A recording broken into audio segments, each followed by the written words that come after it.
What's up? What's up? Real MVPs, Ricky Widmer here, and you might notice something. If you are a casual watcher to MVP Sports Live, I look different. It might be a little darker. No one notices, Ricky. People Only will, you know. People will notice. It looks darker behind me. It does. There are more shadows. You can barely see my shield in the corner now.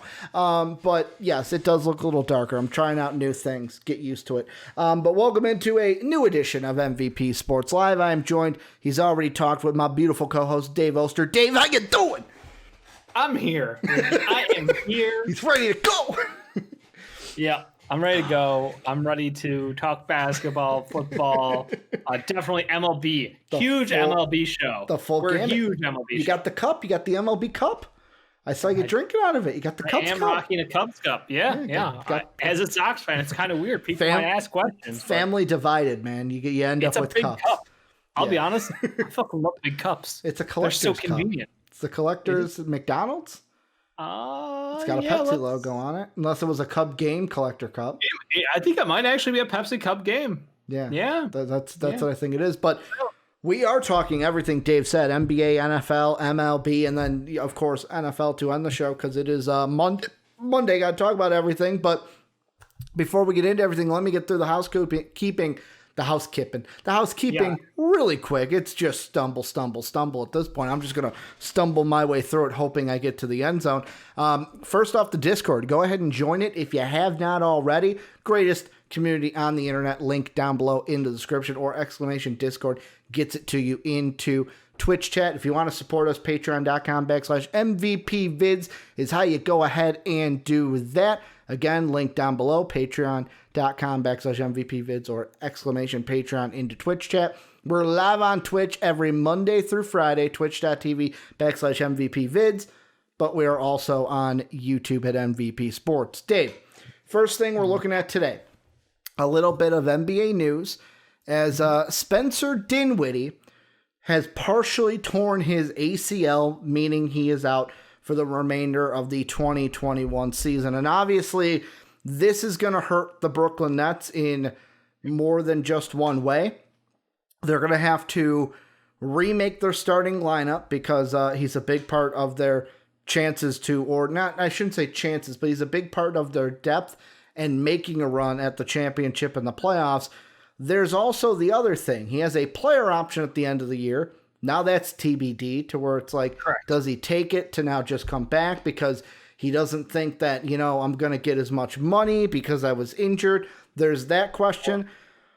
Also, there's a question, and this is the one I want to start on. Is this going to hurt the Nets' chances of making a trade? Because I would think if any trade was being made for James Harden or Blake Griffin, somebody more so than James Harden, Dinwiddie would have had to be included in that deal. Yeah, I mean, when you look at that Nets team, what makes them special is they have four guys who can create for themselves, and that's what makes them absolutely dangerous. We've seen in the first couple of games from them where being able to go to any one of these four any point in time means you always can keep two on the court at the same time. The rotations were clean because guess what? Spence can get his own. Karras can get his own. Kyrie and KD obviously can get their own. So when you're talking about team basketball, yeah, they can do that. They can kick out to an open, Taurean Prince or TLC or, of course, Joe.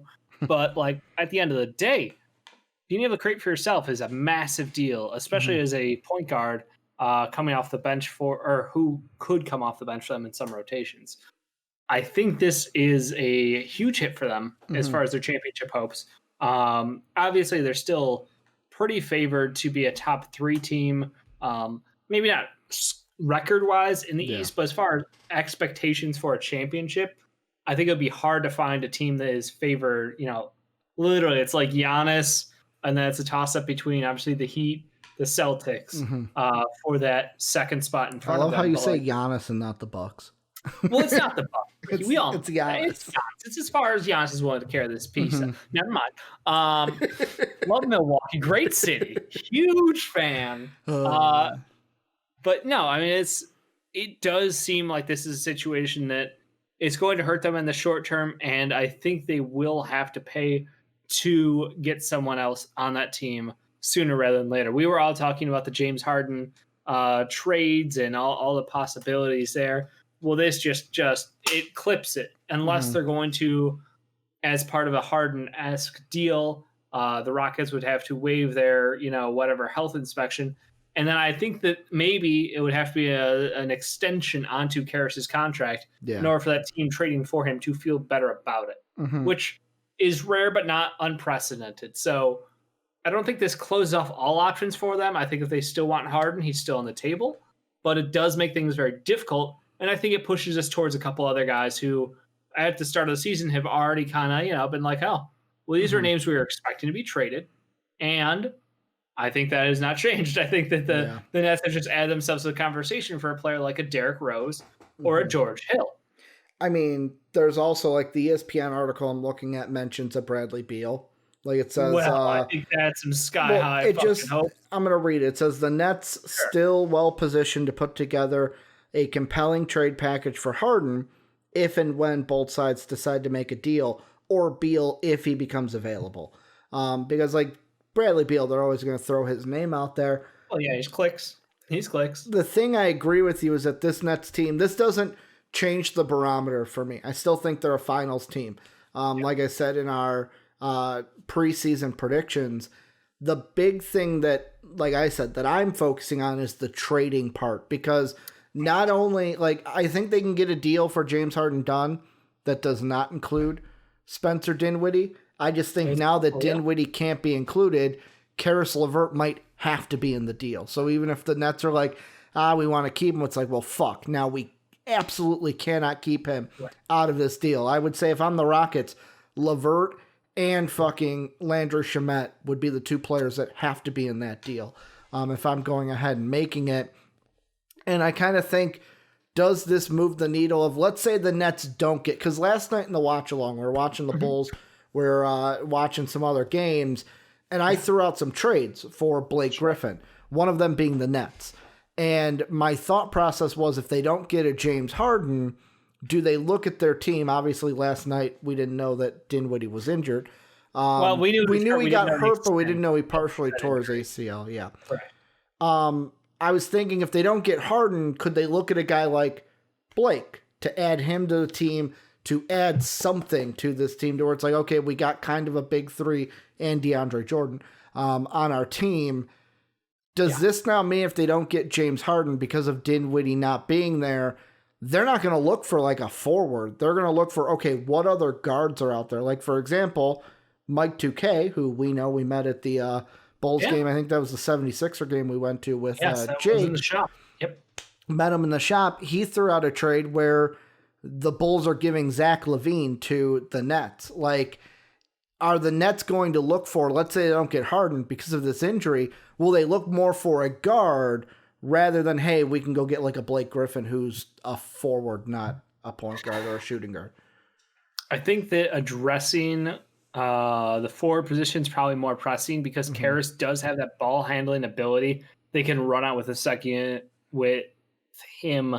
Technically, he's not running point, but he is doing the majority of the heavy lifting on the ball handling position. But by addressing that forward position, we had previously heard Aaron Gordon, I think, is the guy who, Orlando doesn't necessarily have a home for him long term. Perhaps people are shipping him out of town often. But I think Blake Griffin is a fair guess for a potential replacement as well, because Blake has looked like he is more than happy to step back, shoot threes all day. He does all the right things. He rebounds, he assists, he makes a smart pass when he needs to. He's not a very selfish player. So at this point in his career, like, I think he would be a huge addition. I mean, it's just the mass upside versus the risk of another injury, which has just plagued Blake Griffin's career. So I think that I would absolutely take a swing on upside. I'm more of an upside kind of person. You know me, Ricky. I love injured players. I always root for that comeback story, that underdog story. Mark Elfolt, how you doing? Most improved player of the year, perhaps this year. But Blake Griffin to the Nets would be massive, because it adds another big who actually is reliable, because I think that's really their weakest position. when you're looking at their roster as a whole, like what's your closing lineup going to look like? That's what matters. It's not your starting lineup so much as your closing lineup in the NBA, as we've seen in the last couple of years. That last 5-minute span in the fourth quarter is critical to success. And when you have someone like Blake Griffin who can stretch the floor, who can pass, who can get anywhere he needs to go and create his own shot, but also set up teammates. Like, he's a unique talent, and we don't know what Detroit's value will be for him this season. So I think that's a question we're going to have to keep a close eye on. I think if a deal does happen, it will happen maybe in a month or two. Like, this does not seem like a panic move. I think if I'm the Nets, I want to see my team play without, Spencer out there, because as much as I would like to think that they don't need another ball handler, maybe they really do. Like, I think George Hill would be incredible on this team. He just went fucking perfect from the floor for the Thunder the other night. And it was like, oh yeah, this guy's worth a first round pick. Like, as much shit as we all laugh about, like, they're going to get a first round pick for George Hill. Let's be reasonable. That's where we're at right now. So I wonder, if I'm the Nets, who would you rather have? Sure thing, or the guy with clearly he's got better upside, but there's also a chance he could be hurt when it counts most. And that's why I'm not even including a Kevin Love, who I have heard so much talk about already to start the season. My question being, the first thing you kind of answered it in your ending, or you kind of hinted at it, is because you mentioned Aaron Gordon. If we're going Blake to Aaron Gordon, if I'm a Nets fan, if I'm the Nets, I might lean towards Gordon because I might not have to give up a Dave smirks because Jake's saying love. I read that. I was just...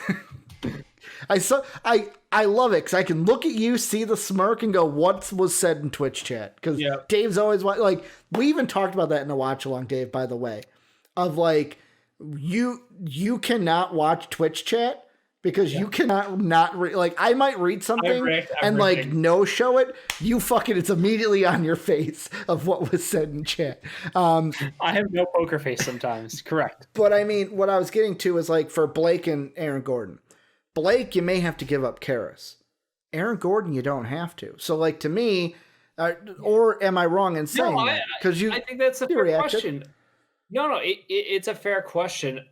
I don't know what the Orlando Magic value Aaron Gordon at this point in time. It looks like they've got their future planned out with Chuma Okeke and Jonathan Isaac long term. Obviously, Aaron Gordon is being the guy right now for them at that forward position, with Jonathan Isaac out on injury for the whole year. But he's a name we've heard bounced around for literally the last maybe year and a half, as like, he's good, but he's not as good as we'd hoped he would be. And, basically he's on that he's plateaued perhaps. Yeah. He's a very good wing defender. He's not exactly someone you can count on to be a scorer on his own, but he can knock down some shots when it works for him. So, like, as far as consistency is concerned, he's got better defensive upside. I agree. Or his defense flat out is better than Blake Griffin. So if you're looking for just, hey, can we add a wing defender to this Nets team? I would absolutely say Gordon over a Blake Griffin. But this Nets team, the offensive genius of Mike D'Antoni and Steve Nash together, that super marriage right there that happens, I would much rather go towards Blake Griffin than Aaron Gordon, even if I do have to give up someone. And again, you don't know that you do have to give up someone like Karis LeVert. The deals we've seen on Detroit have not been exactly excellent. Yeah, I just because last night I worked, like I said, in the watch along, I threw this in there, and I'm going to pull it up because I threw it in there. I worked out 2 trades for Blake. The first one was with the Nets. And the Pistons got Karis LeVert, Taurean Prince, Landry Shamet, and then this year's first-round pick, which my thought at the time was, at first I had 2 firsts in there, and everyone's like, oh, that's way too much, so I took off the third. But it's almost like, is Karis, Shamet, Prince, and a first, is that even overpaying for Blake Griffin? Or it's a whatever gets the deal done, and this is all if a Harden's off the table. Yeah, I mean, moving past the Harden point, I think that if they could do that and then trade another first for George Hill, this team would be, I'm not saying a lock for the finals in the East, but they sure as fuck would be the heaviest of heavy favorites. Like, I think both deals should happen. Eric, I agree with you. George Hill just brings the off-ball shooting and passable defense that you need to compete in the playoffs. He's got experience. He's done everything you want someone with his level of talent to do. Like, I just think that I would prefer him over Derrick Rose as far as this Nets team is concerned. I don't think you need a ball in hand kind of guy because you do have Kyrie, KD, and Karras. I think Spencer he's good, but I don't think he's necessary for a championship. Mm-hmm. I think George Hill being that off-ball guy who can just knock down shots cold, like that is much preferred for them. So if they could move on and get George Hill, and if they have to move from Spence, but they move from Karras to get Blake, like that is how, if I'm drawing up a game plan for Nets championship roster, that is 100% my plan B. It's James Harden plan A, and then it's a Blake Griffin, George Hill dual like trading motions here to get us to where we need to. Yeah, I mean, I'm thinking right now because I had a deal worked up where it was Taurean Prince and this year's first for George Hill. Which the only reason Taurean Prince would be thrown in there is because they would have to give up. So George Hill is 9.5. The Nets would have to give up $9.4 million. And it's either like they don't have a guy in that sweet spot. They have Taurean Prince, who's 12.2, or DeAndre Jordan, who's 10.3. Well, don't the Thunder have a trade exception out there? The Thunder do here. I'm going to reset the trade because after you said that, you mentioned like if they could get Blake and George, I started trying to do a 3-team deal there. Trying to work everything, but yet again, I'm going to get into that because that's probably not going to fucking work. That's a little complicated, but we've seen trades this year, or I should say this offseason, go completely off the rails, and like we've seen the craziest of deals.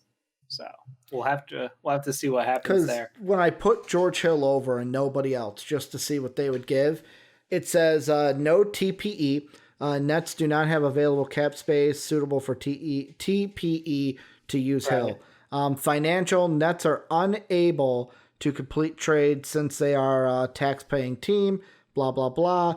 They can only take back $100K. That's why you'd have to cut the 9.4 million. So they do not have a trade exception. No, the Thunder do, but the Nets don't. Yeah, the Nets don't. I don't know if anyone is overpaid on the Nets who they could push out the door.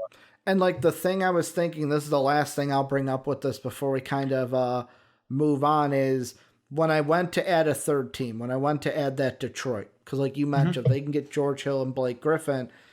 My question is, if Blake is coming over and you've got, where the fuck is George Hill? They bounce him all the way. You have George Hill and Blake basically coming over.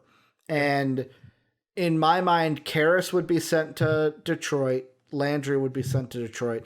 Taurean Prince you can send to OKC, kind of like that deal, because OKC would be getting a pick. Sure. My question is, because you'd still have to cut salary, and I don't know if either the Thunder or the Pistons would want DeAndre Jordan at $10.33 million. He has to stay with Kevin Durant and Kyrie Irving, unfortunately. Would you move on from the only salary then they have that can help them because Spence is injured is Joe Harris? I think you can trade Spence still, even with the injury. Can you? Is that allowed? I thought it was injured players are off the table. That's just 2K. Okay. Then throw Spence just 2K. Would either the Thunder or the Pistons want to take an injured? If you can get a signed extension from him as part of the deal, then basically he's accepting his player op before he's traded. Yep. Okay. Yep. Either accepting his player op or he is extending his contract out with that team.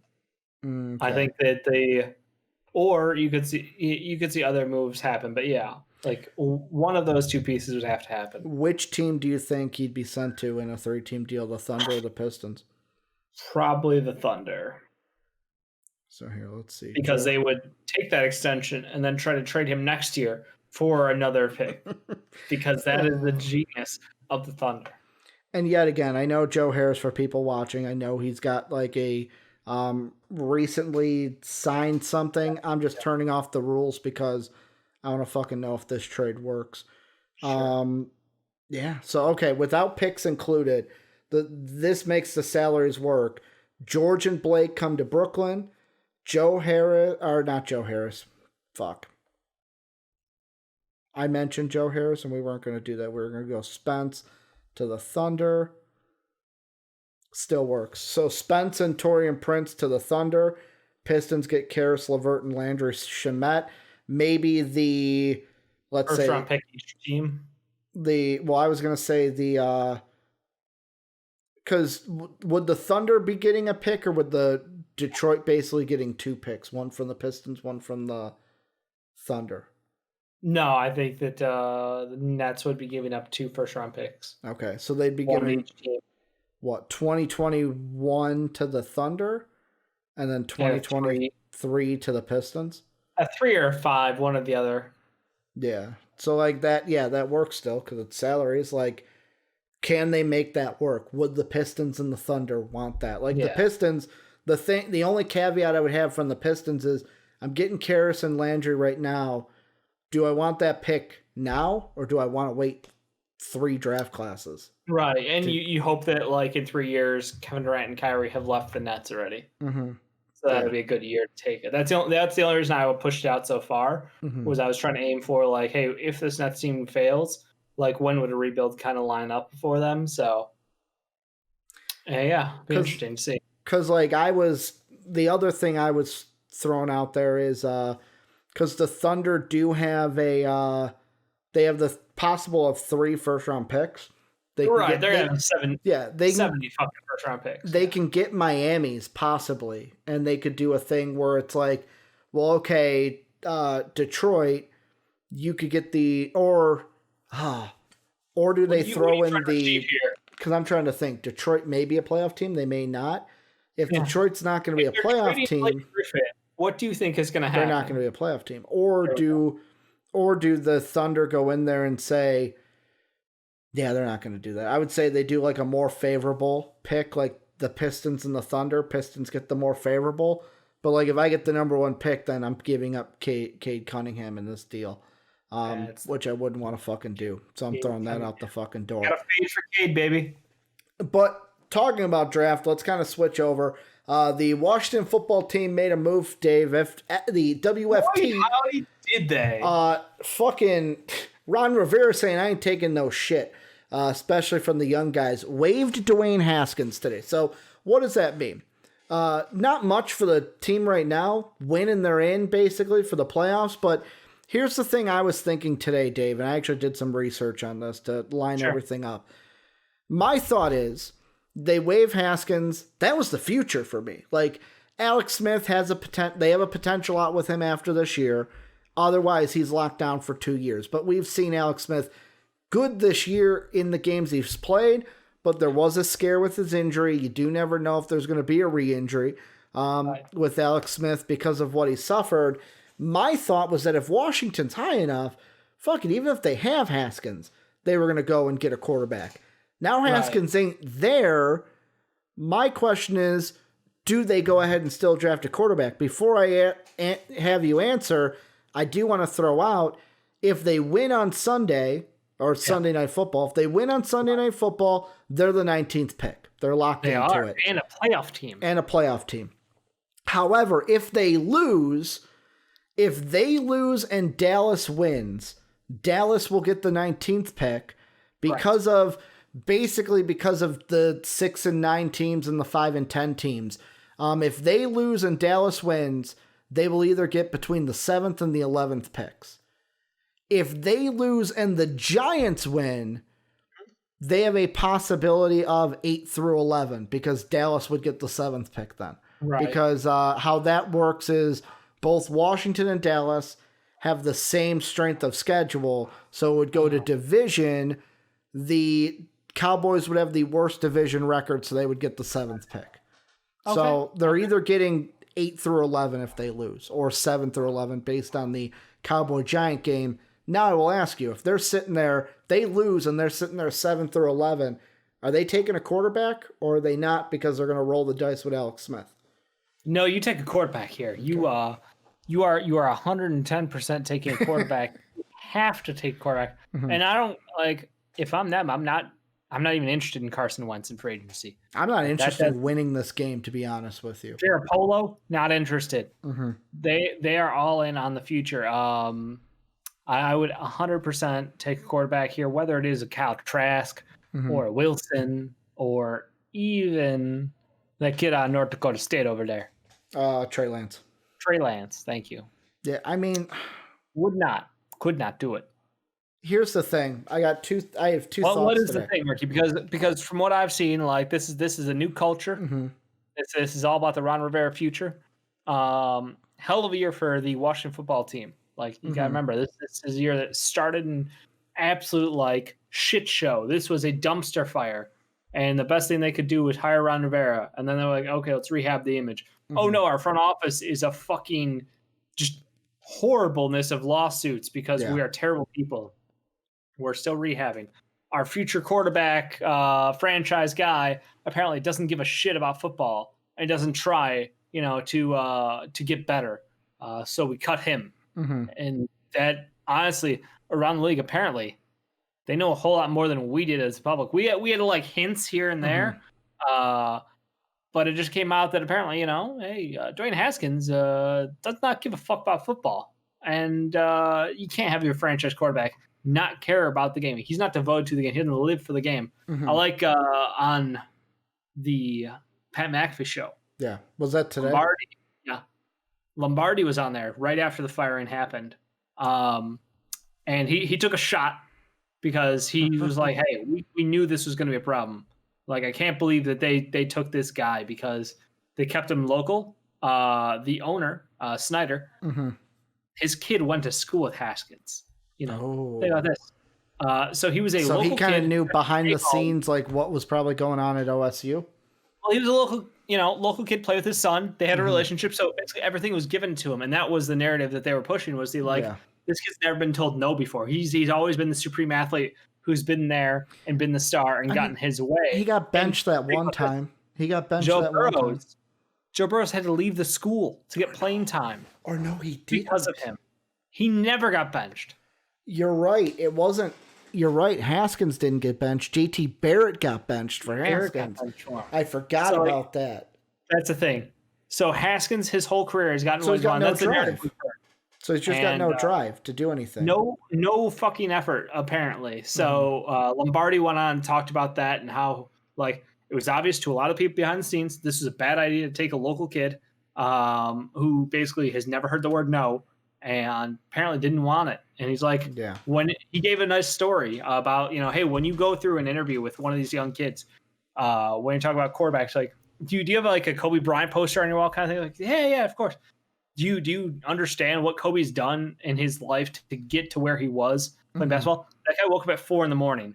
and took 1,000 shots. And then he'd stay in the gym for another 9 hours working on his game. Like, the level of devotion to the game is where you need to be. Yeah. And if you don't have that, then you're not going to succeed at the next level. And that's something that he made a comment, basically a direct shot at Dwayne Haskins for not having that kind of want and that kind of passion for the game. He's right, though. And the reason he's not wrong. I found it as very that's someone who's a former GM. That's someone who used to interview future stars to the NFL and being able to evaluate them at that level. And that kind of hit me as I never even questioned Dwayne Haskins up until the draft happened. And it was I was on one side with, I was a Danny Dimes guy, and you and Sean were Dwayne Haskins guys. And it was yes, he was an Ohio State product. I'm trying to think. I wasn't a Haskins guy. I was a, who was it? Because that was 2018? Or were they 2019? This is his second year. This is Haskins' second year in the NFL. So they were the 2018 draft? Because I didn't like Danny Dimes, I will say. It wasn't a thing of, I'll say this. It wasn't that I didn't like Danny Dimes. I thought they overdrafted. For me, I am going to the Giants. I just had them with their second pick, not their first pick. I'm trying to see. There was a third quarterback, I want to say, in that it was 2019. Because that was Kyler Murray. I had questions about Kyler being number one. Because there was a thought to me that I'm like, Nick Bosa has the talent to be number one. They're both still a player.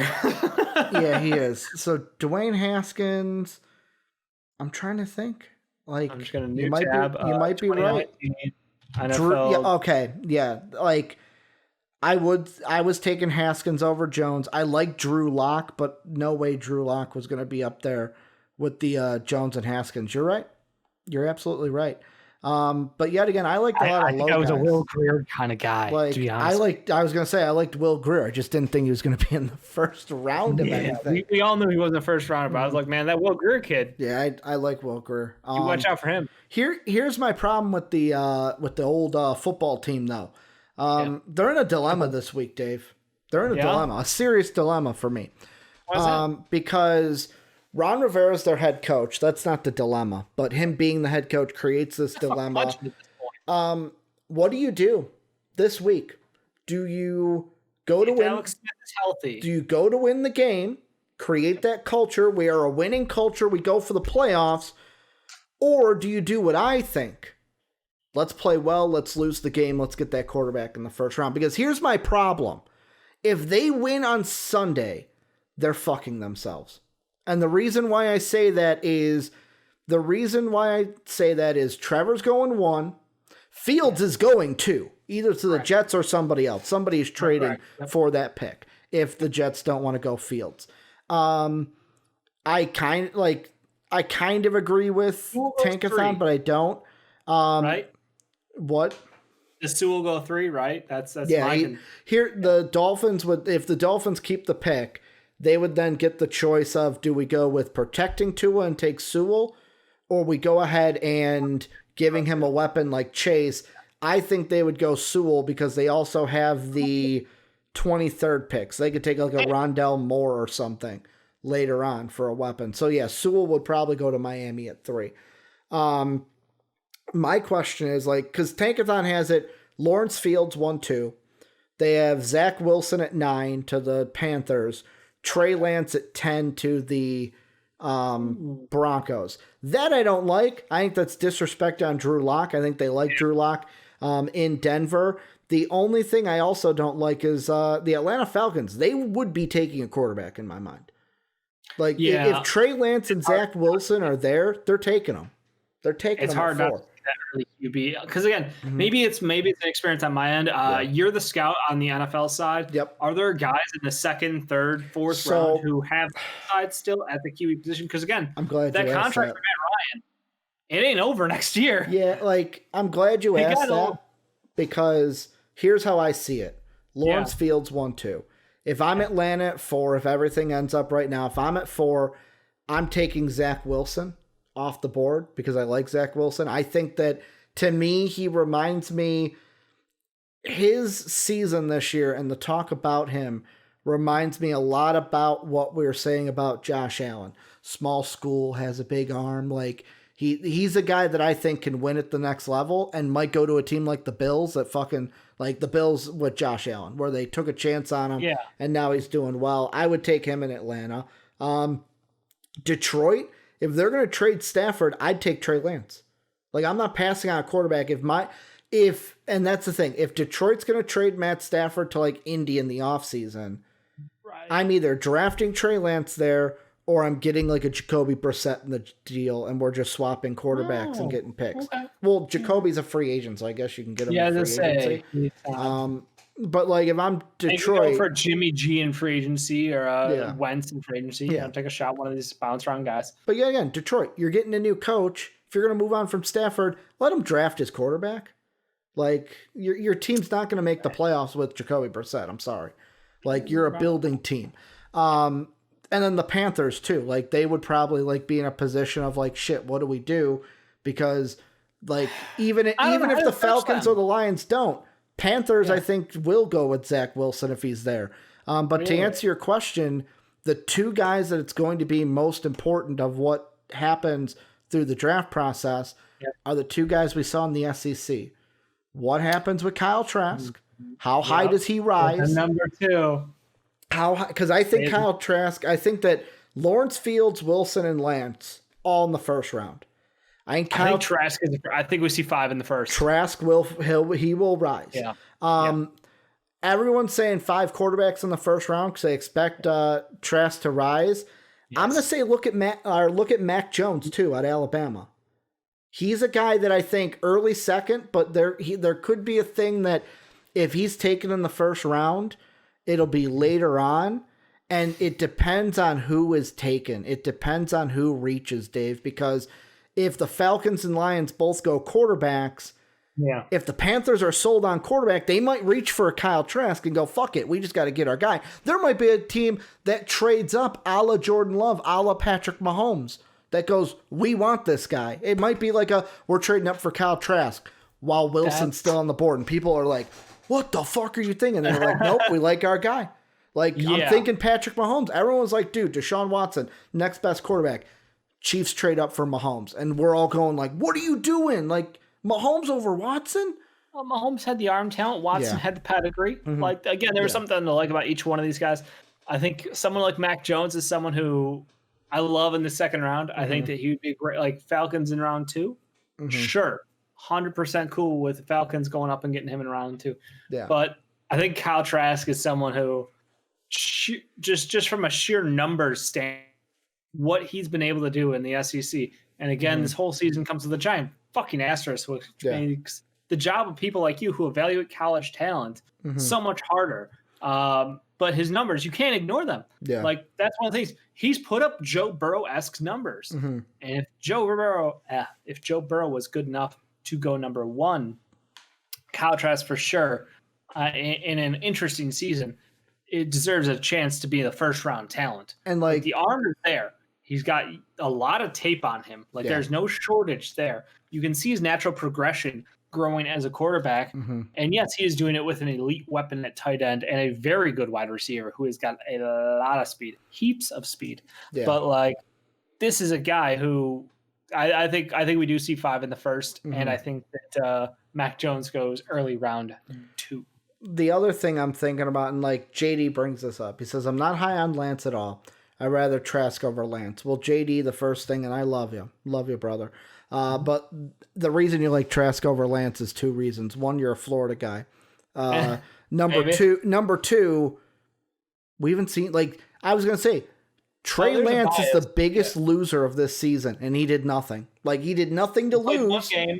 He played in the one game they let him play in. That's why he lost. Where we are seeing, like, look at Zach Wilson. We've seen him play all season, and his stock has just risen. His loss to Coastal Carolina did more for him than any other game. And that was a game where Coastal Carolina had their opponent say, we can't play for COVID, and BYU's like, we'll fucking play you. We'll come in and play you.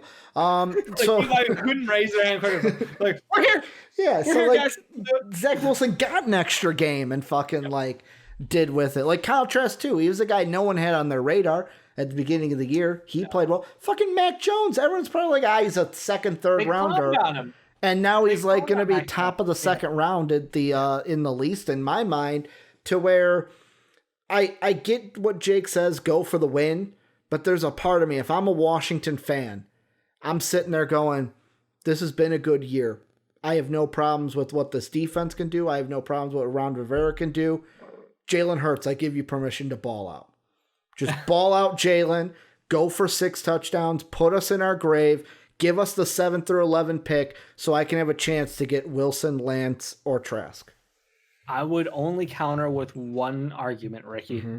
Because I do agree with a lot of what you have said about where this puts them draft-wise for the best position to succeed long-term. Mm-hmm. But you have to look at what Flores has done in Miami. What he did with that team in literally 1.5 years, basically flipping the culture from the team that's just always going to come up short to a team where they had a chance to be the number 1 team last year. Yeah. And they went, fuck it. We're going to win games. Yeah. We will win games to end the season. We will lose the chance to get Joe Burrows, the greatest quarterback of the year, coming out of the draft. And you know what? We're going to get somebody, whoever we get, we're cool with. You know, if we land at 5, we got Tua, great. If we land at, 7 and we get Herbert, great. They didn't care. Mm-hmm. The answer to Flores was, we are a winning culture. Mm-hmm. I don't want to fucking get used to losing. I brought in my guys. Yeah. I want to make sure that you guys understand that we can get to a high level of play, high level of competition, and losing is just not tolerated. That's not something we're okay with doing. And I understand this is a different situation. Obviously, Ron Rivera, not coming from the pedigree of a Bill Belichick fucking coaching staff, but still, Ron Rivera is a well-respected head coach who has had a championship run, who has been at the top of the game. So I do like that. I like the idea in my mind that Ron Rivera is not going to give any game up just for grabs. I feel like if Alex Smith is healthy enough to play, he will play. He will. And they will try to win. They now, will. if Alex Smith is not healthy, that is a different story. I do not expect, basically their fourth string quarterback to come in here and be able to ball out for him. But like the idea in my mind is Alex Smith can get out on that field. Is Kyle Allen still hurt? Has he? Yes. He's been out for the Kyle year, right? Allen's Yeah. done. Yeah, done. It's dead. So they are on like basically a fourth string quarterback back there, just above the practice squad. I don't disagree with you. I think they're going to go out there and try to win the game. Like, I'm not saying competitively tank. Right. I'm saying if I'm a Washington fan, I'm just hoping the Eagles have the game of their life. Because here's the last thing I wanted to bring up, and I thought about this today. If the Washington football team wins, this becomes impossible in my mind to do. Impossible. Because this is the team that you would be looking at is not going to trade back to 19 from where you're trying to get up to. But if you're at 7-11, think back to when Carson Wentz was drafted, Dave, what the Eagles did. The Eagles gave up, so they got the second overall pick and a conditional fifth in that draft in 2017.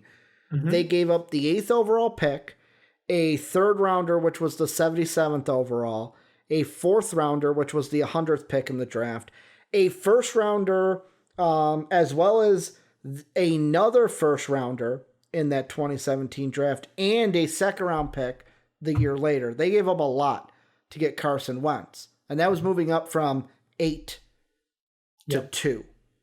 My question is, if I'm Washington and you lose and you're anywhere between 7 or even 8 and 11, there's a part of my mind that goes, fuck it, let's go for it and trade for Justin Fields.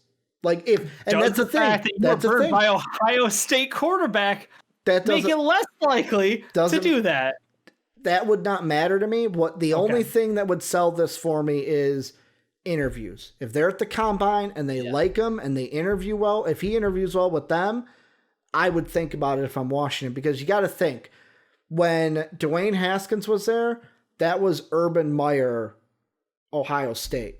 Now, Ryan Day, you could say, he came from the Urban Meyer tree. He's a disciple. But I would say that Ryan Day is not the exact. Like, Ryan Day, you could kind of say maybe the same thing with Justin Fields then, because Justin Fields transferred. But, like, at the same time, if you're transferring in, you're going to get that starting job. Like, you knew. Yeah, it was in the bag. And yet again, he didn't have to, like, compete with a Joe Burrows. Like, Burrows was gone. Fields came in. It worked out great that his transfer year of sitting out was Joe Burrows last year. And it worked out that way. Or no, Joe Burrow transferred. I forgot. Joe Burrow used to be there. I forgot. He used to be at LSU. Because Dewey Haskins couldn't fucking take no. He was the 5-star. He was the That's on me. Gift to the earth. But basically, my question to you is, if you like Justin Fields, if you do like him, I don't know if you trade up. Do you trade up? Like, in the Jets, I feel like if you're at 19, no way the Jets trade from 2 to 19.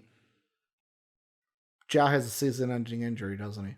I don't know. Jake, tell me what happened. Jake said, why, Ja, why? I mean, this is why you can't do stuff like that. Yeah. Oh, no.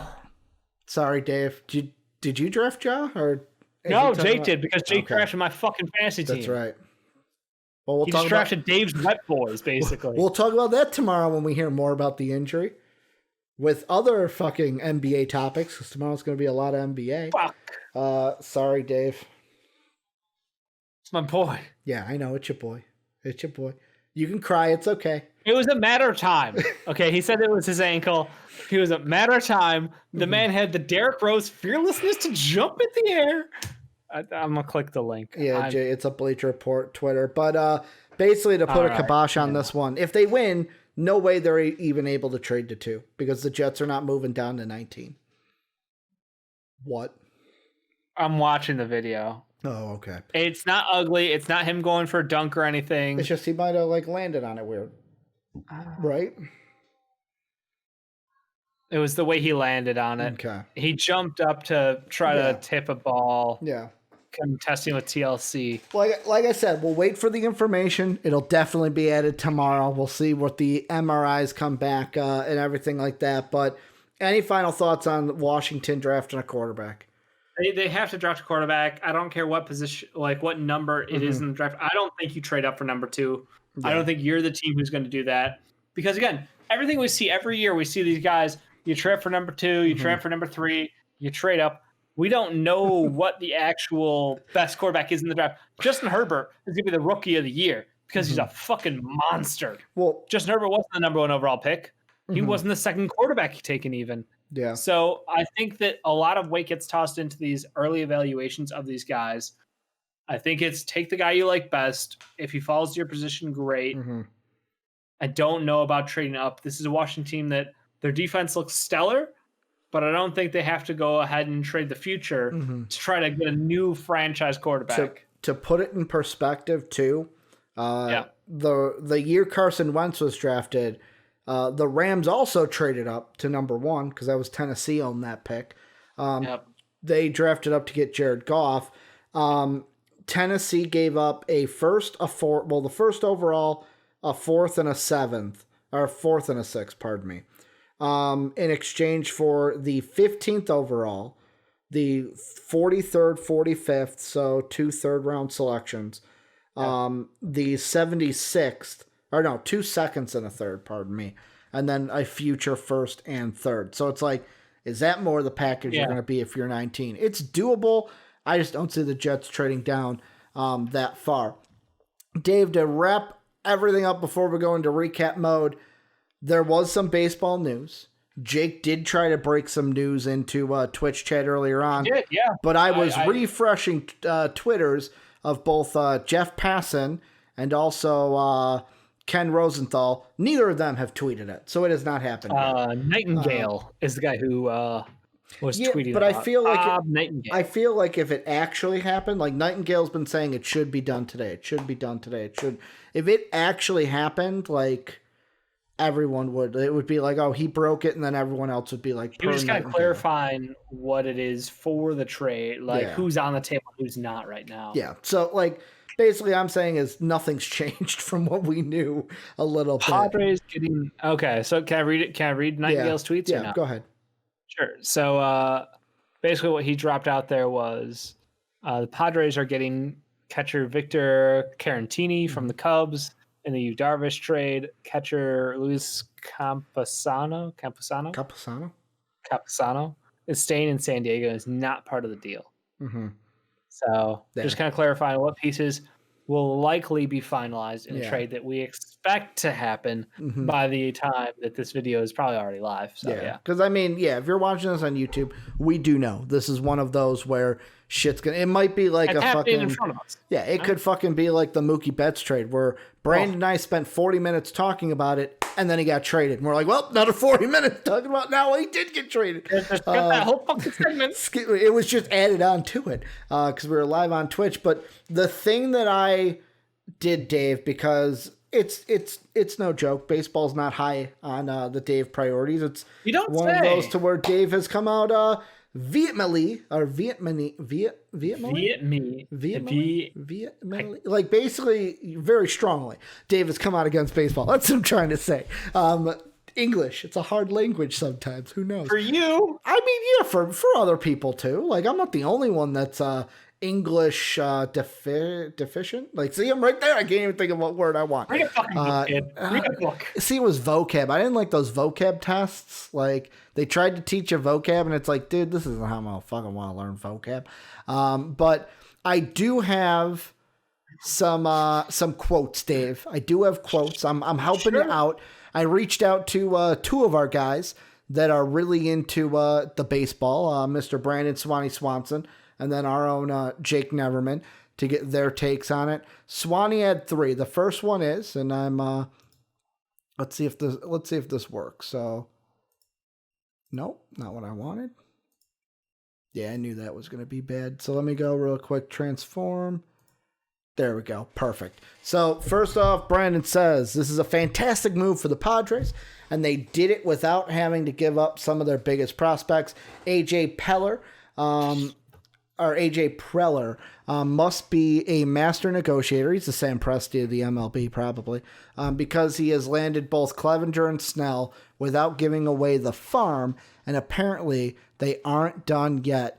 They are going to be doing more than just surfing on the West Coast next year. He also talked about, I asked him about the Rays. He said, as for the Rays, they have signaled they are ready to go in a completely different direction. Gone are Morton and Snell, some of the cornerstones of their playoff run. Everything the Tampa Bay Rays do seems calculated, but this one makes you scratch your head a bit. Is this a rebuild in the future? These moves would signal that's a possibility. Jake also had a longer thought. I think it could be viewed as a win-win trade. This is the Snell trade, but it continues the Rays' themes of not paying anybody regardless of how good the player is. While I understand the budget constraints, they only hurt themselves further by trading away a player of the caliber that Snell is. I like a few of the prospects they got back, but even at their peak, they aren't as good as Snell. As a Rays fan, I'd be frustrated with the lack of ambition. On the other hand, the Padres got an absolute steal and immediately become the second best team in the NL. If they also manage to land Darvish, which could happen while we're even doing this, they might just be the best team in the league. They are going to be amazing for so many years to come and continue to show the ambition that the Rays don't have. Before we get into the Darvish part, Dave, the question I want to ask you, and this is a very basic, you don't have to know stats or anything to answer this question. If you are the Dodgers right now, are you scared? Are you scared because of the moves the Padres are making and are planning to make? Because the Dodgers, they're kings of the NL, went to the World Series, led the division last year. They were number one in the NL West. Padres were right behind them. If you're a Dodgers fan or the Dodgers, are you looking at this going, dude, they're getting some pitching. We might not win the division next year? I mean, if the teams behind you are getting better and you don't feel like you're making positive traction in that direction, I guess that's a bad thing. Because the Dodgers have made no moves so far. So, teams behind me getting better. I feel not great about sitting still. And we may be good, but how much better were we? Have they closed that gap kind of thing has got to be their thinking. And do you expect that this is kind of forcing their hand to make a move? I don't think it forces them to make a move.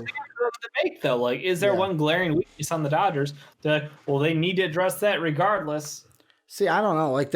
That's the thing where, because in the Discord today, we were talking about it, or there was conversation about it, and Sam posted a tweet that was from Sarah Langs, and it says, if the Padres acquire Darvish, they'd be, no team has ever acquired two pitchers, both Snell and Darvish, in one offseason, who both either have won or finished top two in the Cy Young voting in any of the prior 3 seasons. And Jake said, oh my God, everyone be very afraid of San Diego in the NL next season. And I saw that, and my first thought and what I responded with was a gif of Dennis Green, where he was like, they are who we thought they were. Because my first thought with this, Dave, is I wish there was a gif that said, if you want to crown their asses, crown their asses. That's what I feel like we're doing. Are the Padres getting great talents? Yes. Clevenger will be huge for them. Snell is going to be huge for them. If they get Darvish, here's the caveat. Here's the caveat with Darvish. Are you getting last year's Darvish? Or are you getting the year before's Darvish? Are you getting, that's the thing. Darvish has been, since he's moved on from his time in Texas. History, and it dragged on longer than everyone expected it to. And there were the apologists for that, being like, no, it's clearly just and I think a lot of people were just taking the shit. Yeah. And then this year, he came in and performed. Yeah, you're hoping you're getting last year's Darvish, which the Cubs are thankfully he played so well, because hopefully we can get what we need in this Darvish deal. And I just said in the Discord, let's not crown them before they prove it. A lot of baseball is still left to play. We have played 0 games so far, just so people know that. They aren't. Baseball's not a winter sport. They aren't owed anything until they knock off the King Dodgers. Like, and that's not me saying like, oh, the Dodgers are so great. Like, the Dodgers can't get knocked off, but like, let's wait until it happens. Like, I know we're gonna get hyped for this. San Diego fans are gonna get hyped for this. The only thing is, let's not crown their asses before they actually prove it. Let's see them play some games too first. And I know that's weird for someone who's like, we're in the analyst business. So like, it's our job to hype up teams. Yeah, I was going to say, Ricky, if you're a betting man, assuming the deal with Darvish completes prior to the season, would the Dodgers still be your favorites, or would it have shifted to the Padres? Let me see how close the division was last year. Like, there's a part of me that goes, the Dodgers have their caliber. That's how many wins added. I mean, that's gotta be, we're talking 10. Okay. 10 wins added.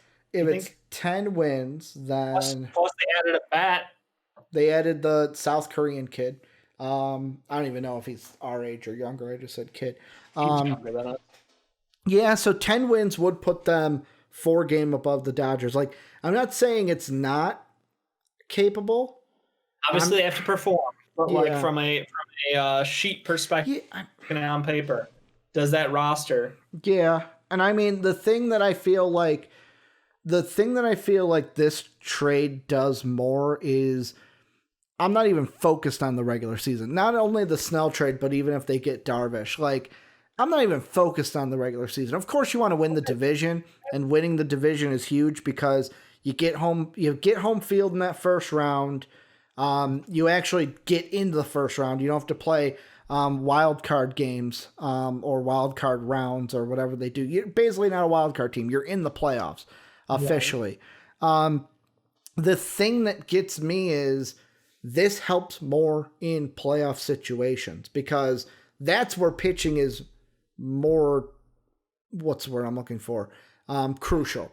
More heavily weighed. Yeah, in a regular season, it could be like, well, fuck it, we're going to give you this start off. We want to save your arm kind of a thing. But in a playoff series, if you're telling me, all right, we're going against the Padres, okay, what's that lineup? All right, game 1, we got to see Snell. All right, game 2, we got to see Darvish. All right, game 3, we got to see Clevenger. It's like, well, fuck, where's the weak link? Like, usually there's like, game 3 is a weak starter. Maybe game 4 is a weak starter where it's like, no, this rotation may be stacked to where it's like, yeah, good luck fucking batting against us in the playoffs. At the back end. You got to hope to beat him in that fucking 8th, 9th inning, you know? Mm-hmm. And that's exactly it. Like, can you run the pitch count up then? Because that's how you get to that. Because otherwise, fucking Darvish going 8 innings, you're not going to win. Even if he goes 7, you're not going to win. Like, it's pretty much a wrap, yeah. Because usually teams, it's like if a starter can get 7, the Dodgers do have fucking firepower. They do. They have bats. They can absolutely swing some dingers. They do. And that's the only reason why I wouldn't put money on them to win the division for sure. But I can't wait to see Dodgers Padres in the NLCS because I feel like it's coming. Is that a lock already? I don't want to lock it yet. I don't want to lock it, but like I look at the rest of the NL, like the Braves are good, but I would take the Dodgers or Padres over them. Miami's good, but I would take them. Any team in the Central, I would take both the Dodgers. Like the Padres jumped the boat to where it's like you guys were all playing with the Dodgers, trying to compete with them. Well, guess what? Now it's our turn. You feel like you were going to say something, Dave. I'm reading more fucking shenanigans. Zach Davies is going from San Diego to Chicago, according to a source. Okay. The trade will include multiple prospects. Okay. Tim says, I think it's official. Darvish, San Diego, possibly Carantini going with him. Yeah, that's what Nightingale we read off his tweeted. And the last thing about it, Dave. Good old Bob Nightingale. What a guy. I'll mention the Darvish part because I am a Cubs fan for those of you who don't know. The one quote I left off from Brandon about Darvish was the rumors surrounding Darvish seem like more than just chatter. There seems to be a real chance he is traded to the San Diego Padres, and this would be a huge win-win for both teams. The Cubs are about to be in rebuild, retool mode, and they could use any talented prospects they could get their hands on. The Padres want to try to build the strongest rotation in baseball. This is very similar to Chris Sale, a great pitcher on a team not about to win a championship. Oh, that hurts, Brandon. Get the most value you can right now. And it's like, I agree with them. Like, John Lester's gone. He was up at the end of the year. We said our goodbyes to John. What do we do? Do we keep you, Darvish, at the salary he's at? Like, to me, the only part of this, I was like, I'm not too fucking happy about that. And I'm glad that his name isn't involved, was when I saw Contreras, I was like, don't give up Wilson Contreras. You hang on to Wilson. Like, that's the guy I want to hang on to where it's like, I'm sitting there, I'm going, if we give up Wilson Contreras, I'm going to be pissed. I'm going to be absolutely pissed. But hearing his name no longer in the deal, I'm happy because the way I see this, and this might be a very, like, this isn't even about, like, wins and losses, but it could basically affect that, is I look at it this way. We give up used money. We trade him to the Padres. We get any prospects to help bolster our farm system. And then guess what? We can use that money we were given to you to keep Chris Bryant. That's what I think this helps. This helps us free up money so we can keep Chris Bryant so he doesn't walk. Like, that's the biggest question the Cubs have had to answer, is the Ricketts don't want to go over the, I don't know if they call it the luxury tax in baseball like they do in basketball, but they don't want to go over that, like, luxury threshold where they're paying more to have a team above that tax line. Even though there's no hard cap in baseball, they still have that at least. They've already said they don't want to go over that line. So, like, for me, the only reason I would move on from you is A, you don't think we're going to be a World Series contender, and B, you want to use that money elsewhere, like fucking paying Chris Bryant or paying Anthony Rizzo, either one of those guys, or keeping both of them, which would be the perfect world. But yeah, that's pretty much, it looks like you, Darvish, is going to be a Padre. Snell is already a Padre, and I can't wait to see what they do, because they do have, we haven't mentioned him, Fernando Tatis, who got a few wet boys this year for his play. Junior. Tatis Jr. I forgot the Put some respect on that former White Sox farm system. Was he he was in the James Shields trade, wasn't he? Big game James. Yeah, big game James. Had to have him. Dave, let's move on, though. I clicked the wrong button. Let's move on into a segment we absolutely love, and that's Wet Boys. These are the dampest of dudes. These soggiest of shoes. Yeah, entering hour 2 of the show. These are the moistest of men, the dampest of dudes, sometimes the mistiest of misses. These are our Wet Boys, players of the game, players of the day prior. Dave gives one, I give one. The patrons at patreon.com/MVPvids also give one as well. Dave, this has been a unique one because we were off since Wednesday. So basically anyone who played Wednesday night all the way to Sunday night is technically fair game. So I'm going to kick it off to you. Who is your wet boy for the 28th of December, 2020? We're almost at the end of 2020. It felt like there was a long time. And I honestly lost track how many days there were. 4 days. Ain't been working. Well, technically 5 because Wednesday night. All of a sudden, just kind of happens. So I went with the easy one. I went with the guy who I've been following his career pretty closely. Been cheerleading for Brandon Ingram. This guy, very good at basketball. People were like, "Oh, is he going to be a star when he goes to his new team?" Yeah, turns out he is. Is he the best player on the Pelicans right now? Oh yeah, he is. Because Brandon Ingram's better than Zion Williamson. And for all those fucking Zion butt boys who just can't get off the train, he's not better than Brandon Ingram. Jesus, he's not. You look at the stats, you watch the game. Zion is effective. Don't get me wrong. The boy can score. He can score. He's a phenom in the post. I don't know. He only shot 33% last game. Got to pick it up, Zion. You're on my fantasy guess what? team.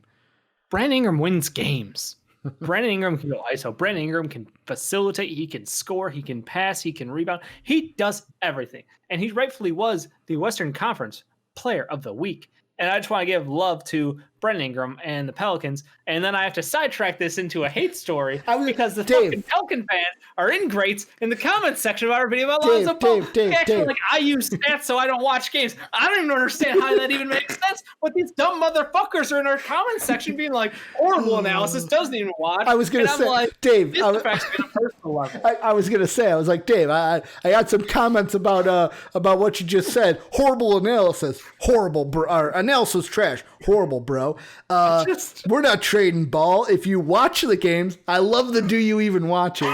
You would see how valuable he is to the team. So Pelicans we fan. got a 3-paragraph fucking essay about Lonzo goddamn Ball acting like I've never seen a game in his fucking life.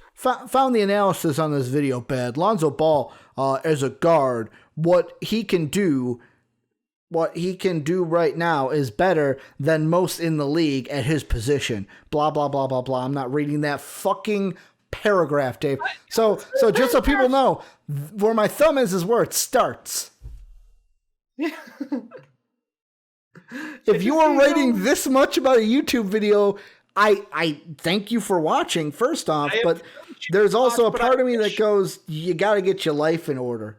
Like, if I make you that, respect the fact that we've been doing a series for 8 fucking years watching sports, and we literally did a daily show at the time of the bubble where we talked about Lonzo Ball's struggles in depth. We talked about his trade value during the season 3 different times. I looked it up. We got the fucking receipts here. I'm a little off track here. My point is, Brandon Ingram, great job. Lonzo Ball, I love that you're succeeding right now. You look really good. And I think, like I said in the video, you will earn a large contract from doing well this season. JD, that's fake news. Lonzo isn't great. Also, the guy who's like, Lonzo Ball's defense is underrated. Who underrates it? That's the only skill he has at an above average level. Jesus Christ, people. Dave, to let you cool down for a bit. More out of our commenters. To let you cool down a bit, I'll go into my wet boy. This wet boy played last night. He's phenomenal. His name's Aaron Rodgers. That's all I gotta say. Like Aaron Rodgers, I appreciate you balling out last night, even though my team is out of the fantasy playoffs. I wish you could have done this and helped me win last week when I really fucking needed you, when I lost by 2, but really I got this question for you before I go on to my Aaron Rodgers rant, Dave, and this is for everyone. This is for everyone. Okay. So this came up in the group chat you are not watching anymore of the one who will not be named, who I basically bitch about all the time, and he bitched about not making the playoffs. Yeah, I know. Try to get in your head. He made the thought that Sean should be eliminated from the playoffs because in both of the games, he did the same thing. He was up before the Sunday night game, benched 2 players, and did not start a full lineup. It's fucking awesome. It's awesome. I was like, you're a dick move. Sean said, Sean again was like, stop the count. I won.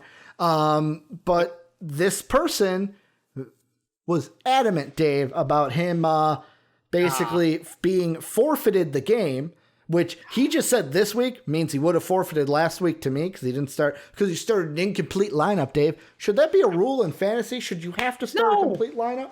No. It's that extra salt in the wound. It's the twist of the knife. It's everything you love in fantasy sports. It's telling your friends. It's the power move. That is a power move. Not only did I beat you, I didn't even have to play my whole lineup to beat you. That's how bad at this you are. How high would this power move be drafted on your big board? Oh, this is a first rounder. I think this would have been a first rounder. I think this is up there. This was not on the Barstool mocks, was it? Okay. It wasn't, but they should have. They should have thought of it. After Sean did it, I thought of that. I was like, this should have been in that fucking draft.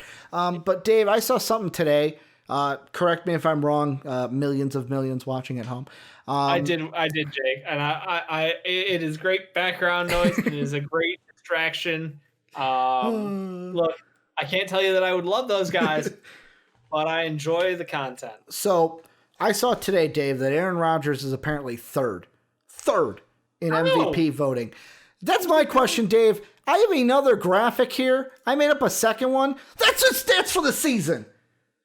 These stats, there is only 2 players, that you could possibly say had better MVP seasons than what Aaron Rodgers is having right now. Patrick Mahomes when he won it 2 years ago, and Matt Ryan when he won it because he had more touchdowns. But Aaron Rodgers is putting up better stats He has still one game to play. With one game to play, he has better stats than Tom Brady, better stats than Lamar Jackson, better stats than fucking Aaron Rodgers when he won the MVP X amount of years ago. I think it was 6 years ago that he won the MVP. I looked this up today because this infuriated me as a Vikings fan. Notice that I'm a Vikings fan too, infuriated about this. This man deserves some damn respect.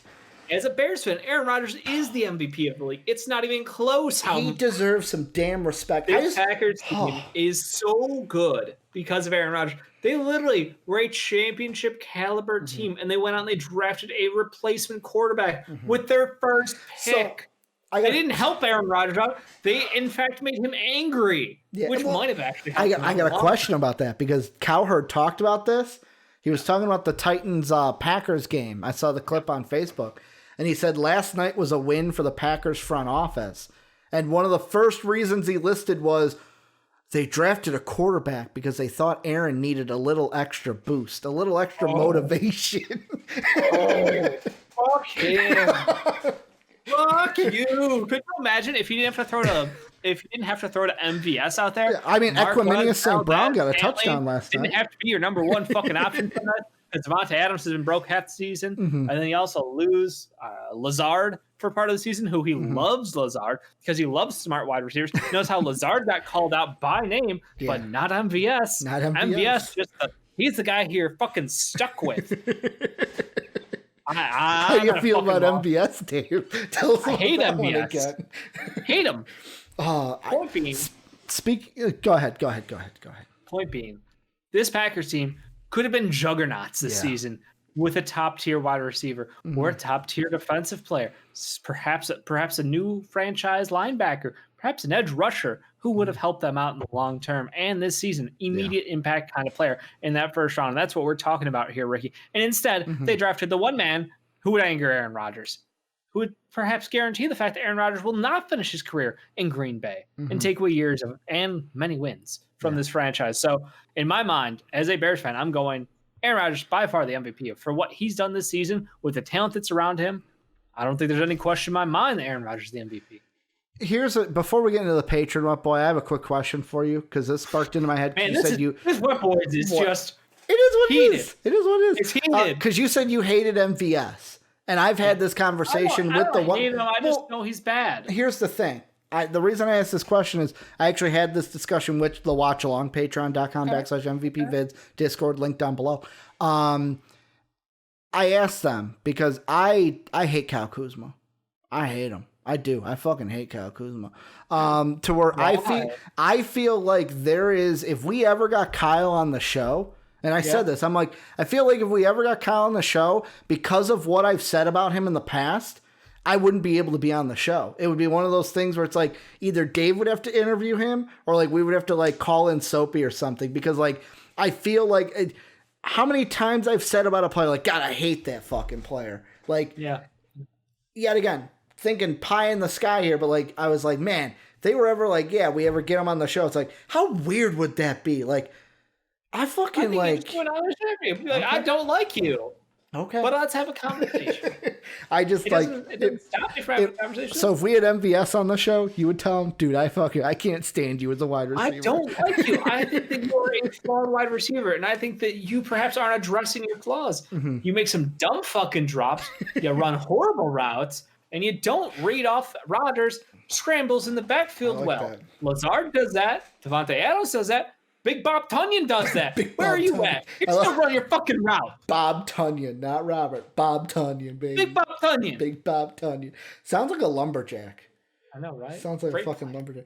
Let's end Wet Boys, though. Patrons, they had a doozy, Dave. We had four that were possible Wet Boys. Yeah. All tied, so Dave and I got the pick.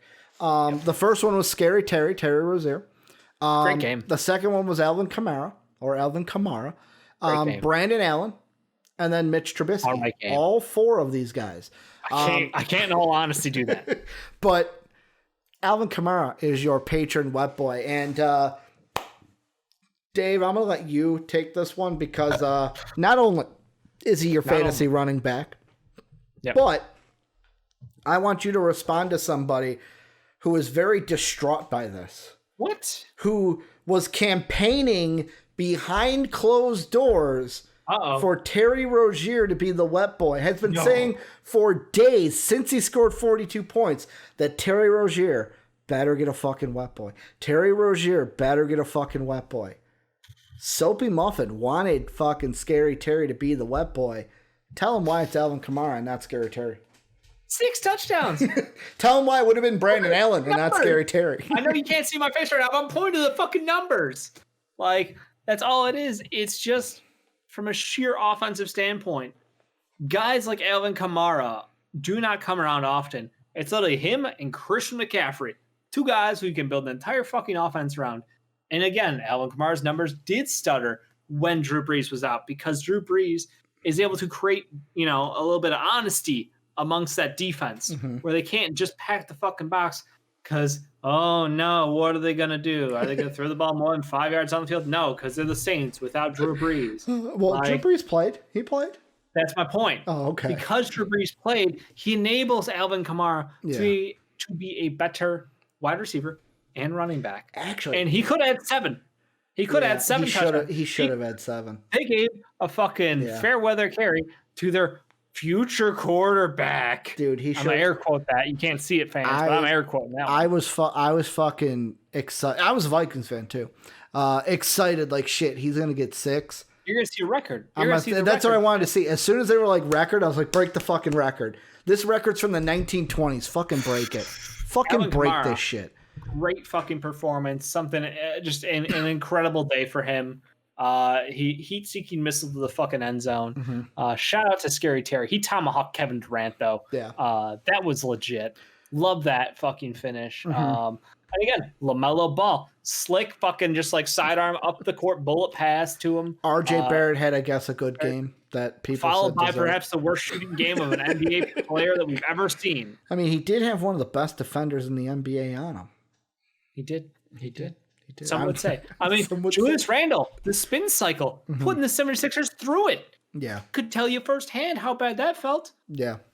A lot of guys had great weekends. But yeah, Alvin Kamara, fantastic game for Saints team that needed a win here, let's be honest, because they're still competing for that top spot in the NFC. Yeah.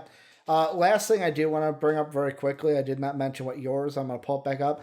If you haven't noticed, old fans, this is a very old-looking card because since we had averages, I had to go back to the percentages because 44% looked a lot better than 9 of 20.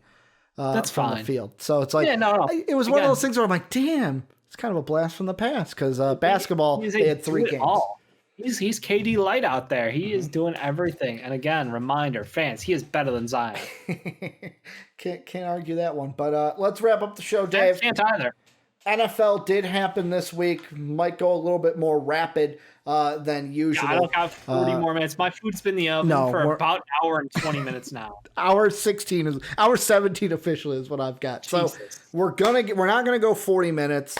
We will though give our opinions. Dave, first game, Vikings 33, Saints 56. This one was this one was a game. How bad did this hurt, Ricky? How bad did this hurt? Didn't hurt it didn't hurt at all because I was rooting for the record. Eliminated? Well, You're already eliminated. We were already eliminated because the Bears are a better team.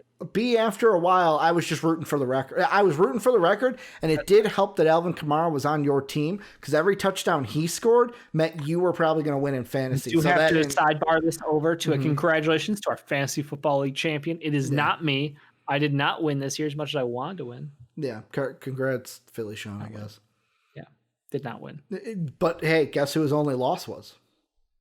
Is that you? It's me. I was his only loss. I'm the only team to beat him. So, suck it. Not Philly Sean, but the rest of the league, suck it. I'm the only one to beat him.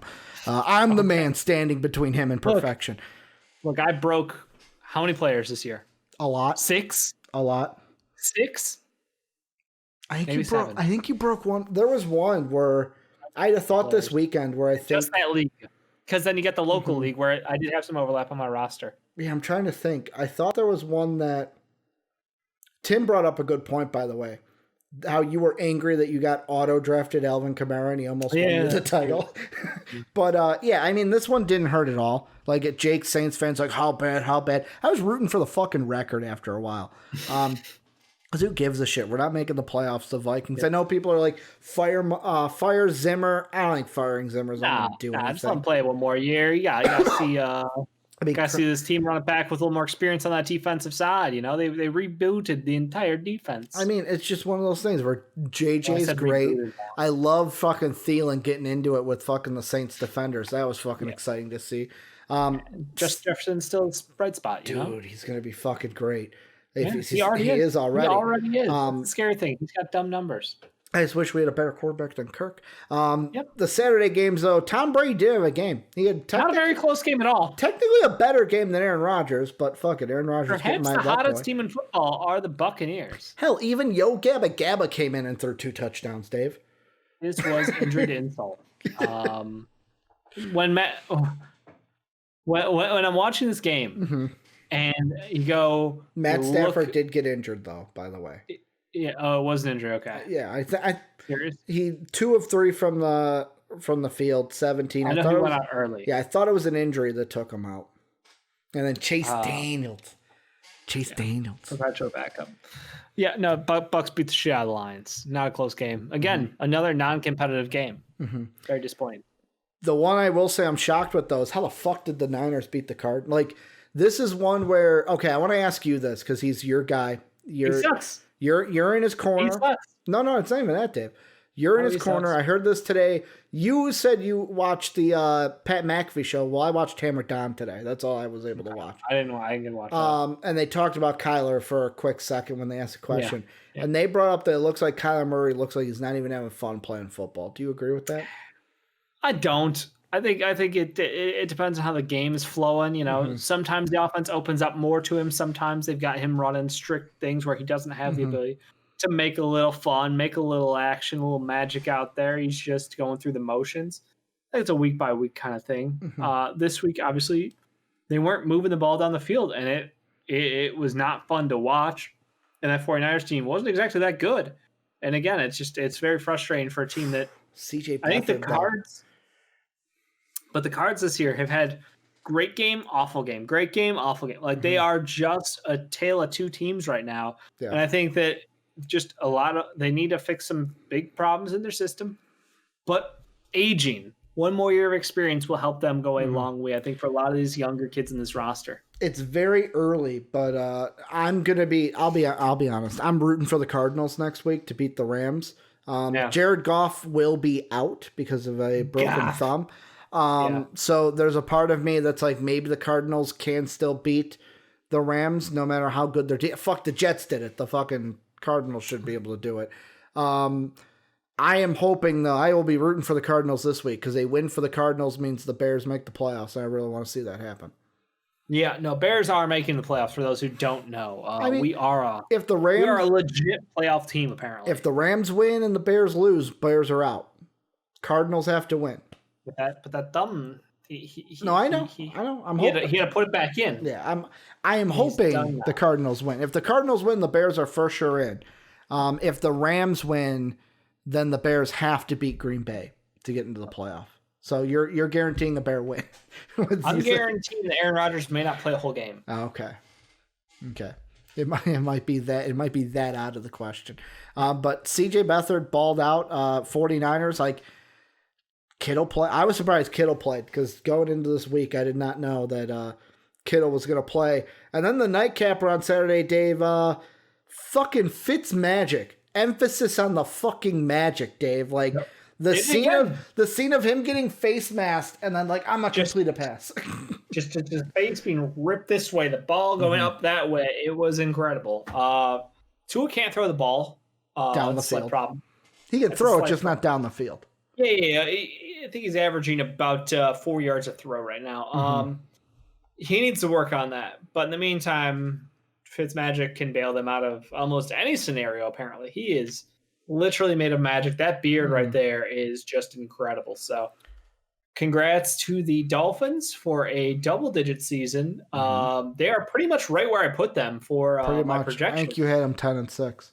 Yeah. I think you did have them as a 10-win team. And then if they win this week, I think they're in the playoffs, or depending, because AFC's got some weird tiebreakers between like 4 teams fighting for 3 spots. Yeah, I think they're in now. I think they are in, hoping at least. But yeah, it's been a weird season for this Dolphins team. But Flores, again, I think he's coach of the year.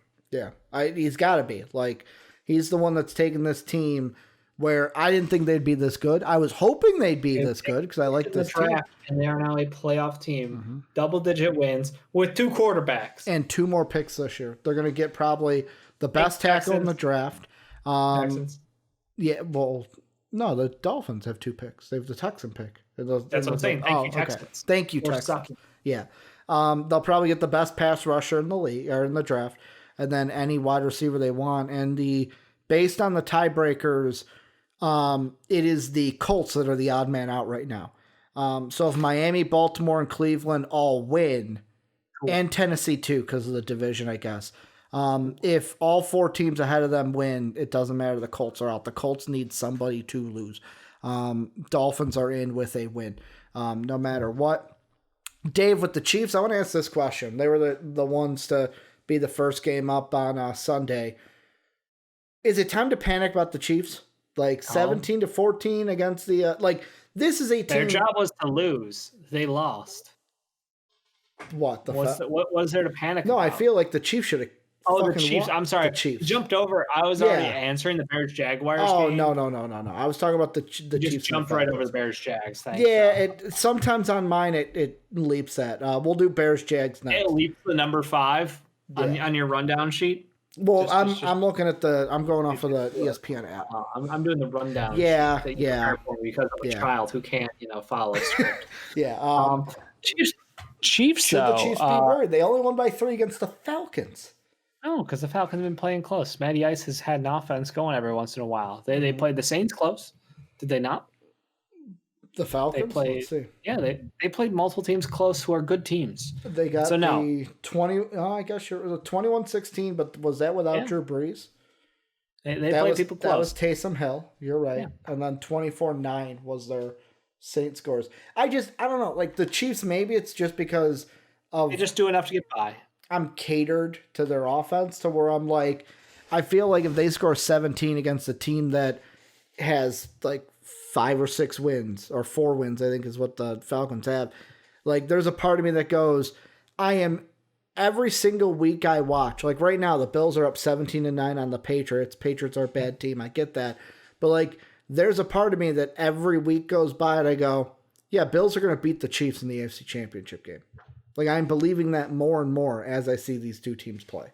I mean, you can believe that all you want. An interesting thing I heard today from McAfee show was the Chiefs are the team that Vegas makes the most money on because they don't cover. Oh, good point. They do not cover. Apparently, in the last 10 games, they cover very rarely. I don't remember the exact number. So pick the other team. Yeah. Pick the other team is obviously the answer. Yeah. So, again, they do enough to win. That's all that matters at the end of the day. You can be like, well, they should beat this team by 40. Doesn't fucking matter. A W is a W at the end of the season. Yeah, I get Pat that. Mahomes, Travis Kelce are still the best fucking tandem we've seen in football in a very long time. Travis Kelce can go down as one of the greatest tight ends of all time. And Pat Mahomes potentially has the ability to be the greatest quarterback of all time. So, again, I'm going to tell you and your worry warts about the Falcons being close to go shove it. Yeah, I just, yet again, I'm putting a little worry in the Chiefs stock because I feel like when they get to teams like the Bills, fuck it, even the Titans, I feel like those games might be closer than they are. Close. I think most games are close because it's just when the Chiefs get rolling, then they're dangerous. But until Patty Mahomes needs it, he doesn't have it. Yeah. The next game, though, I want to throw out something that I heard today. Again, Colin Cowherd, Facebook video I saw of this. It was an interesting point that he made about the Browns and the Jets. Don't even care about this game. Not even a little. It's not even about the game. It's Browns about were down offensive linemen and 6 wide receivers. Yeah. Don't give a shit. Yeah, no, it's not about the outcome. It's about the whole thing of like his point was that this game wasn't the Jets are better than the Browns. It's a Baker Mayfield. In his mind, Baker Mayfield got to live what it's like to be in Sam Darnold's shoes is what he made. Because he's like, Sam Darnold coming out, he goes, I've always thought Sam Darnold was the better quarterback prospect, had him ranked above Baker. did. Never Yes, thought he did. Baker should have been the first overall pick, is what he said. Which most people thought that they thought Sam Darnold was ranked higher than Baker Mayfield. But you got Baker, who has a team in Cleveland that's like, we're going to go get you OBJ. We're going to get you Jarvis Landry. We're going to get you an offensive line that's going to be one of the best in the NFL, where the Jets, most of their best players are on defense. Where his whole point was Baker finally got to see what it's like to be on the other side of like, hey, if it's almost like he said in my mind of like, hey, maybe we should cut some slack for Sam Darnold because what does he had to work with? Where Baker, when he's missing both of his top wide receivers, additional wide receivers on top of that, 6 wide receivers. 2 offensive linemen. Yeah, but like OBJ's not out there, Jarvis ain't out there. The other 4 wide receivers. Yeah, but he's not there is what I'm saying. I know that, but like he's missing. Which effectively means they were 7 deep, Ricky. Yeah, he's missing an abundance of talent. 2 on the offensive line. I almost saw that and I'm like, you kind of have a point. Like, should we take a little slack off of Sam Darnold, who, fuck it, he's got 2 wins this year, more than anyone thought the Jets were going to get this year. No, that's about where I had them, I think. Okay. We're just really good at prognosticating, Yeah. Well, I'm saying, like, after the year was going on. You cut Sam Darnold, it's like, no, he's got a shitty organization run by a shitty man, run by a shitty coach, run by a shitty offense. It is what it is. You live with the circumstances. You know, I'm sure that the Browns didn't have 17 quarterbacks who were all awful at football. They played for an awful fucking franchise for a long time. Sam Darnold, decent quarterback. Baker Mayfield, decent quarterback. I think Baker does more with talent. I mean, had they not played called 55 fucking passes for a guy who's missing 7 wide receivers, you know, they might have won a goddamn game. When you got Chubb and Hunt in the backfield. Yeah, I don't care that it wasn't effective early on. You keep pounding the rock. Well, like you said, you're like, shit, fucking Kareem Hunt's going to get all the passes, and he didn't get. Yeah, I think he had 2. Yeah. I think he had 2 balls thrown his way. Awful play calling. Yeah. We will jump ahead, Dave. We will talk about the game you originally wanted to talk about. Bears kicked the shit out of Jacksonville. The thing I find funny about this, Jaguar fans cheering when Jimmy Graham scores a touchdown, because Jacksonville knows they want Trevor Lawrence, which there now were they Bears have. Fans in that stadium. Yeah, there were, but like there were also Jaguar fans cheering in the tape. It was everyone was cheering for Jimmy Graham, to where Jacksonville did what they were like. I look at this and I go, this is a great game in my mind. Bears are 1 win closer to the playoffs, or 1 cardinal win closer to the playoffs. And the Jaguars, congratulations, you got Trevor Lawrence officially. They locked in the number 1 pick. So it's like Trevor Lawrence, I would be like Jacksonville, at least the weather's good. Yeah, no, it was great victory that day for the Jaguars. As a franchise, they are definitely getting the best QB we've seen in a long time.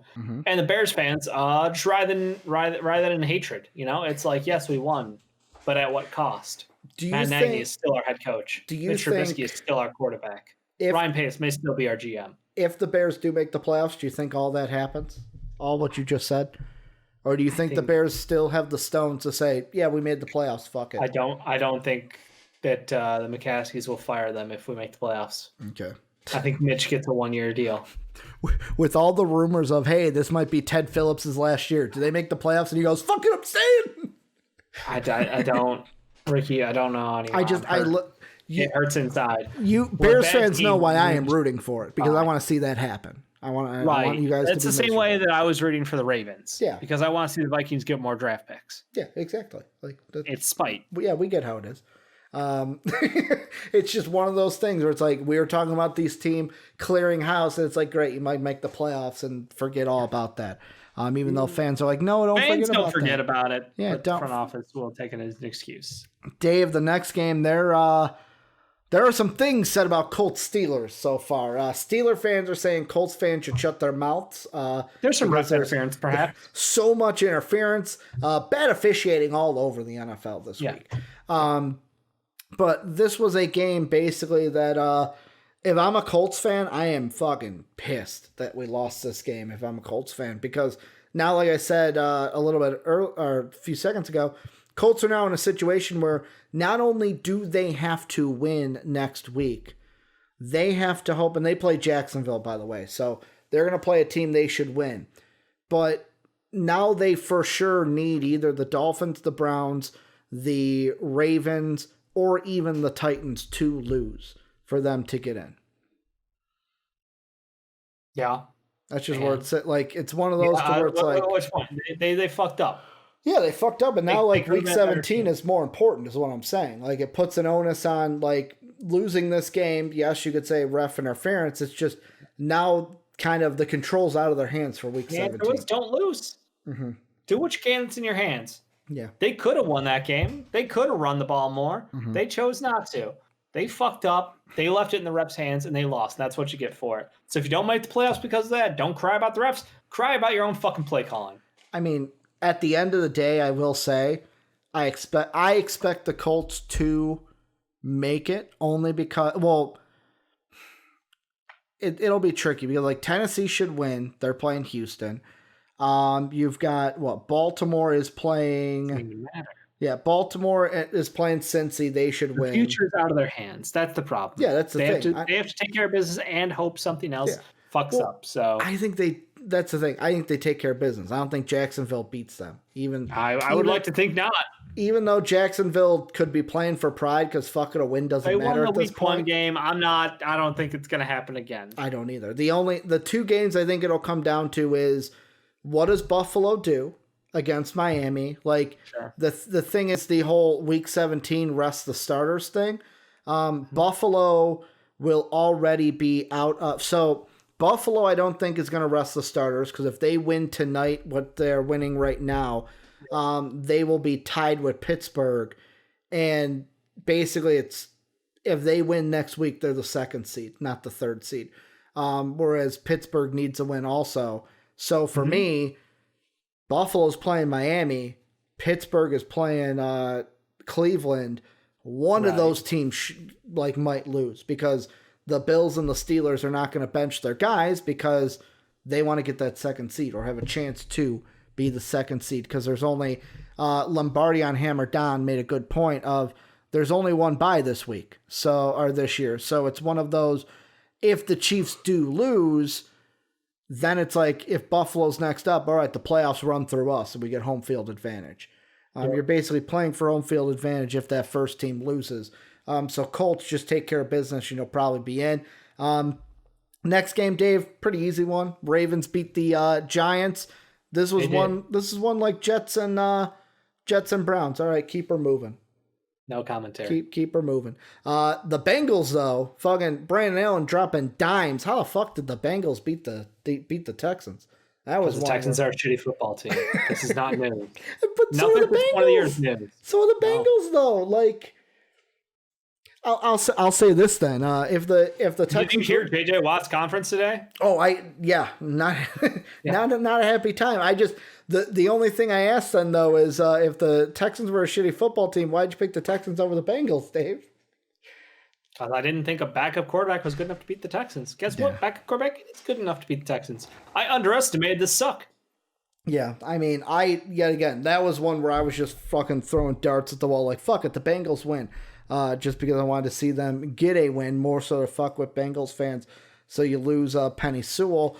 Broncos Chargers though, that one hurt me though, Dave, because it was a toss-up. I wanted the. We talked about it. It was a toss-up. It's a toss-up, but it was like one of those where it's like I wanted Drew Lock and the Broncos to win. That's kind of why I picked them. Plus, it's like the question got thrown out today. Does this mean Anthony Lynn keeps his job? Like yet again, is this a Bears situation without the playoffs? No, you think he's gone? He's gone. Okay. Because there's no saving that man. Well, the thing that his incompetence is on national television on multiple occasions, Ricky. That is so bad. They're just keeping there to end the season. Keep the normalcy. Term him after the season. He will be part of the Black Monday, Black Tuesday, whatever it's called. Yeah, Black Monday. Black Monday, where they fire all the coaches. He'll be part of that. Yeah, it's just one of those where the thing I saw earlier today was. It was, they say, there were injuries. We'll bring you back for one more year situation. Wow. Dave, the next game, I have a little note to say, and this is a little bit of a PSA of don't be like Ricky. So Thursday, Christmas Eve, Dave, I was sitting here, and I actually wrote it down because there was a part of me that was like, I might do this when we get to Sunday. and I wanted the exact line of where I had it, was the Panthers in Washington. I was looking at that line, and I'm like, damn, if I'm the betting man, which I kind of want to think I want to start doing, is getting into sports betting. Right. I was like, shit, I should put money on this Panther game. And how it was mapped out with the money line was if I put $50, I was going to put $50 on the Panthers, Dave. Yep. I would get a return of 107. Cool. So I was like, shit, like I should do that. I ended up not doing it because people at Christmas talked me out of it because it's like, oh, well, if you lose. And me, I always think like, fuck, I'm going to lose the bet. Yeah, the money line flipped. I should have done that, Dave, because I would have been $107 richer. That's what I would have been. So the PSA here is Panthers, good job on the win. Washington, you made your trust your gut, Dave. If you think that bet's going to pay through, go ahead and pay it.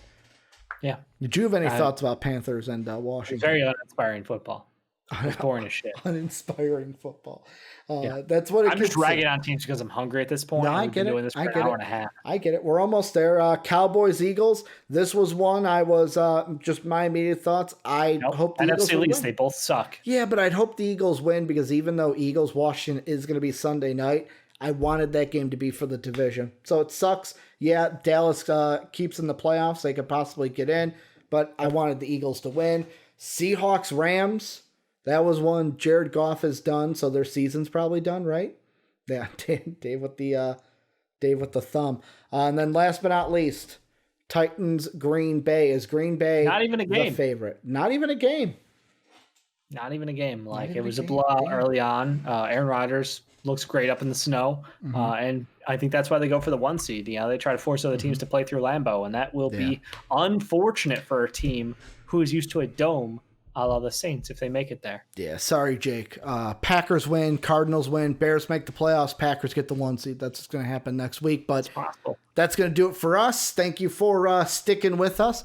Remember, Discord, greatest community in the fucking universe. Link down below, or exclamation Discord into Twitch chat. If you want to support us, patreon.com/MVPvids. Go ahead and do that. Link down below, or exclamation Patreon into Twitch chat. We're on Twitch every Monday through Friday, twitch.tv/MVPvids. And we're also on YouTube at MVP Sports. Dave, go get some food. You've earned it, Dave. You've earned it with this one. Yeah. Go get some 2-hour show. But also, I am going to get some food as well. Thank you guys for being as awesome as you guys always are. And as always, have a good day, everybody.